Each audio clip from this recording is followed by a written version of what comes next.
রাত চলে গিয়ে আমাদের সবাইকে এক করে দিয়ে চলে গেছে। আর যেভাবে একটা মৃত্যু ঘটেছে, এটা বাধ্যতামূলক মৃত্যু হলে থাকলে কেউ কিছু করবে না। আর যেভাবে উনি চলে গেছেন সেটা মানার মানে যোগ্যই নয়, মানাই যাচ্ছে। তো এত তো কিছু হতেই হবে।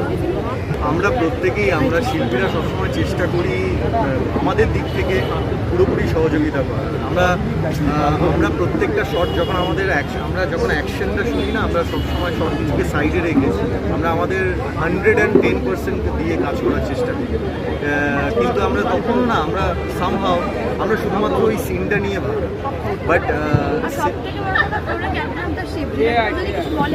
সেটাকে অগ্রাহ্য করবো না, এটা কোনোদিনই আমাদের পক্ষে সম্ভব না।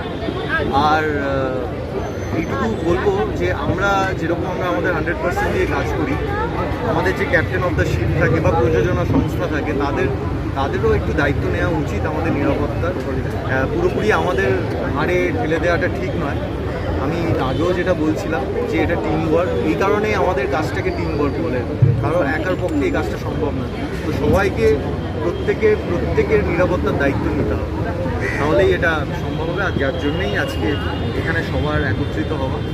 আমরা আশা করছি যে সুবিচার হবে।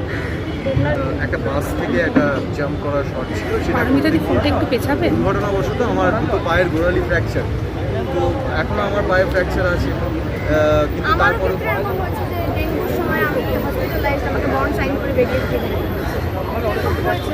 সেক্ষেত্রে কি একেবারেই রাজি হয়ে গিয়েছিল, মানে একেবারে নিজেদের নিজেদের মত প্রকাশের জায়গা সেখানে থাকে থাকে। যেমন ওর শুটিংটা হয়েছিল তারপরে পা ভাঙার পরের দিন থেকেই বাড়িতে বসে। না, আমি চ্যানেল কর্তৃপক্ষের কাছ থেকে সহযোগিতা পেয়েছিলাম, আমি এটা বলবো না পাইনি। কিন্তু হ্যাঁ, ডেফিনেটলি দুর্ঘটনা হয়, কিন্তু ওই সময় ওই মুহূর্তে দুর্ঘটনাটা যাতে আরও ঘোরতর না হয় তার জন্যে যে ইমিডিয়েট যে আমাদের সেফটি প্রোটোকলগুলো দরকার, সেগুলো সবসময় প্রেজেন্ট থাকা উচিত। আজকে তালসারির মতো একটা জায়গায় যেখানে শুটিং হচ্ছে, যেটা এত নির্জন, তার মানে নিশ্চয়ই সেই জায়গাটায় কোনোভাবে কাজ করা বারণ বা কিছু। সেফটি যদি থাকতো তাহলে এই ঘটনাটা ঘটত। এরপর যে মিটিংগুলো চলছে সেটা এটা নিয়েই মিটিং চলছে। এটা মানে আমাদের কাছে এরপরে হয়তো সেটা চলেই আসবে যে আমাদের এমন কোনো সিন করতেই হবে না যেখানে কোনো রকম লাইফ রিস্ক থাকবে।